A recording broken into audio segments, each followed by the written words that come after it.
Hi friends. आज किसी का सवाल था कि नहीं, कल का ही सवाल था, आज उसका आंसर दे रही हूँ मैं। किसी ने सवाल किया था कि क्या करूँ जब भी मैं लोगों के सामने खड़ा होता हूँ बोलने के लिए, तो कोशिश करता हूँ कि मैं अपने आप को कंट्रोल करूँ, लेकिन नहीं हो पाता है। टांगें कांपने लगती हैं और जबड़े जकड़ जाती हैं और मैं सब कुछ भूल जाता हूँ, बोल ही नहीं पाता।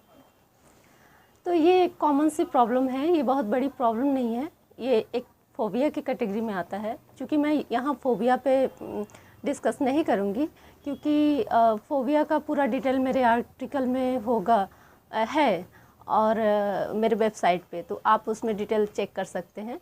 यहाँ मैं सिर्फ सवाल का जवाब दूँगी। अमेरिका में एक सर्वे हुआ था बहुत पहले।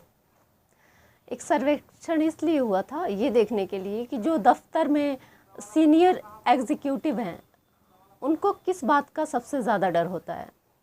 तो जब सर्वे हुआ तो उसमें ये पाया गया कि किसी ने कहा कि मुझे एग्ज़ाम से डर लगता है, किसी ने कहा ऊंचाई से डर लगता है। मतलब ये दो कैटेगरी ज़्यादा थी आंसर की, लेकिन सबसे ज़्यादा जो आंसर आया वो ये था कि मुझे लोगों के सामने बोलने में डर लगता है। तो ये ज़्यादातर लोगों में होता है, ये भी एक टाइप का फ़ोबिया है।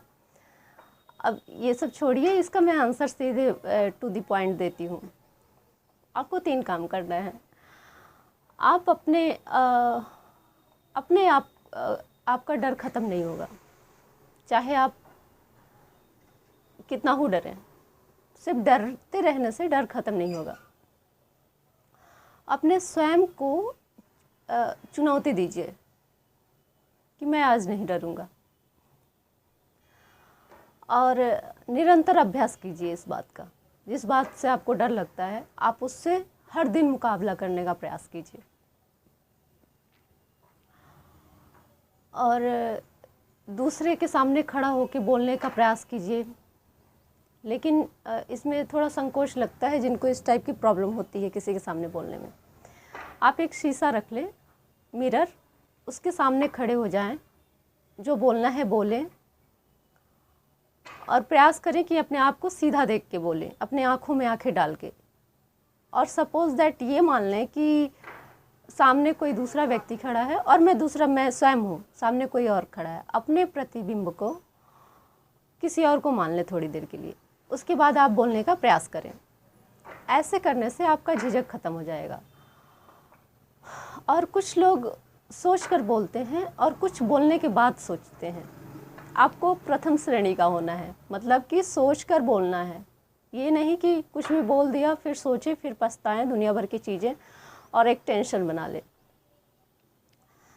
और अपने विषय पे आप पकड़ मजबूत बनाएं। विषय की जानकारी होना, जो भी आपका विषय है, जो भी आपका क्षेत्र है, जिस भी चीज़ पे आपको बोलना है उस पर आपकी पकड़ मजबूत होनी चाहिए, उस पर आपको पूरा ज्ञान होना चाहिए। जब ज्ञान हमारे अंदर होता है तभी हम बोल पाते हैं। और अपने विषय को आप जितना जानेंगे, जितना पढ़ेंगे, जितना उसका अध्ययन करेंगे, मंथन करेंगे, चिंतन करेंगे, आप उस विषय पे समय अनुसार किसी भी तरह का डिबेट कर सकते हैं, किसी भी से भी आराम से बात कर सकते हैं।